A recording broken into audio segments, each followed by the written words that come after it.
Welcome back to Off With Our Heads, and today I've got a story about sibling rivalry, royal burials and a crypt that ended up hosting one of history's strangest family reunions. Because here is the question: why did Elizabeth I get buried in Mary I's tomb? The mighty Virgin Queen ended up buried in the same tomb as her sister because these two sisters, they absolutely hated each other. Yet, thanks to royal politics and a bit of medieval real estate juggling, they've been stuck as eternal tomb mates for over 400 years, but let me explain. Let's set the stage. It's the 16th century. Mary I and Elizabeth I were half-sisters. Same dad, Henry VIII, and different mums. Mary's mother was Catherine of Aragon. Elizabeth's mother, Anne Boleyn, famously executed when Elizabeth was barely a toddler. So even before religion got involved, family dinners were probably quite awkward. Mary was fiercely Catholic. She tried to reverse her father's break from the Pope and bring England back to Rome. That earned her the nickname Bloody Mary because of the hundreds of Protestants burnt at the stake. Around 300. Elizabeth, on the other hand, was Protestant.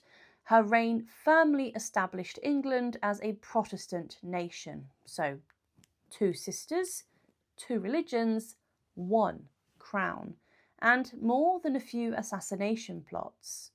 But Mary died in 1558, and she was buried inside of Westminster Abbey in the Lady Chapel, the same place Henry VII built for royal burials. And at the time, Mary's burial was fairly simple, a vault under the abbey floor without a grand monument above it. And for a while, that was that.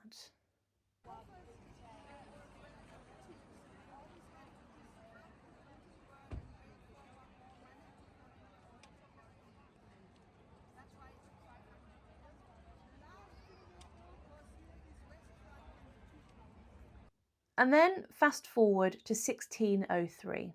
Elizabeth dies after 44 years on the throne.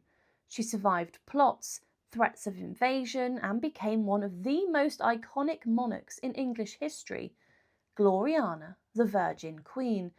And naturally, she'd get a magnificent tomb. Right?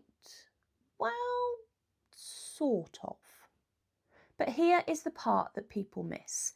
When Elizabeth died, she wasn't put into Mary's tomb straight away. She was initially buried in the vault of Henry VII and Elizabeth of York, her grandparents, in the Lady Chapel. It was one of the most prestigious spots in Westminster Abbey. But there was a problem.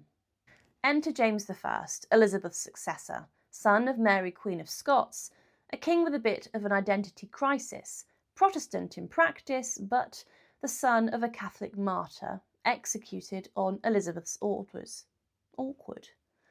James decided he wanted the vault of Henry VII and Elizabeth of York for himself, or at least to keep it clear for his dynasty. So 3 years after Elizabeth's death, in 1606, he ordered her body to be moved. And guess where she ended up? That's right, in the same vault as her half-sister Mary.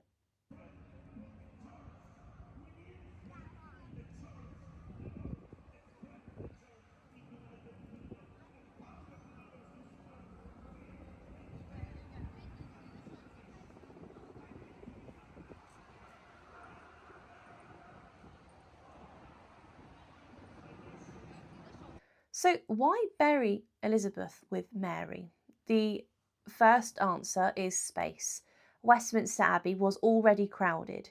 Digging a brand new vault meant disturbing older graves. Secondly, cost. Even for royals, funerals and tombs were expensive. And third, and most interestingly, politics. James wanted to promote unity after decades of religious conflict. Burying the Catholic Mary and Protestant Elizabeth together was symbolic. Two rival queens finally united in death, though I suspect neither of them would have liked the idea.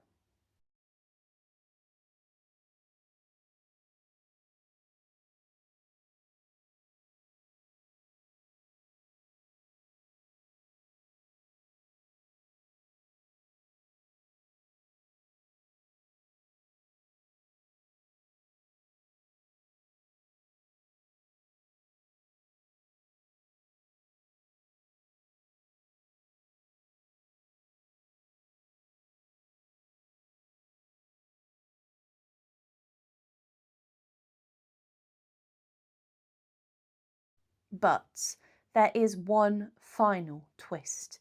You see, Elizabeth did get her own monument. In 1606, James I commissioned a magnificent white marble tomb to sit over the vault. Elizabeth's effigy lies proudly on top. She's shown in full royal regalia, crown and all.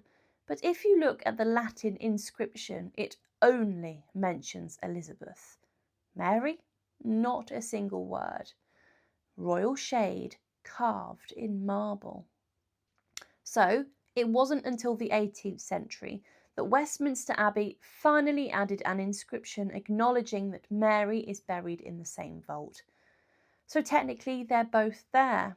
Elizabeth on top in marble glory, Mary beneath, entirely unmentioned for over a century.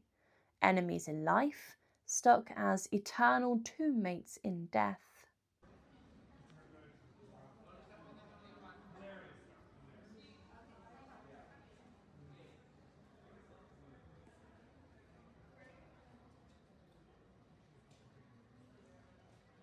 So that's why Elizabeth I ended up buried in Mary I's tomb. We've got a lack of space, political manoeuvring by James I, and maybe the grandest royal irony of all. You see, it's a reminder that even the most powerful people in history don't always get what they want, and sometimes the final chapter of a royal feud is written in stone. So, thanks for watching. I'm Sky, and this has been Off With Our Heads, and if you'll excuse me, I'm off to see whether any other royal enemies ended up as unexpected tombmates. See you next time. Bye.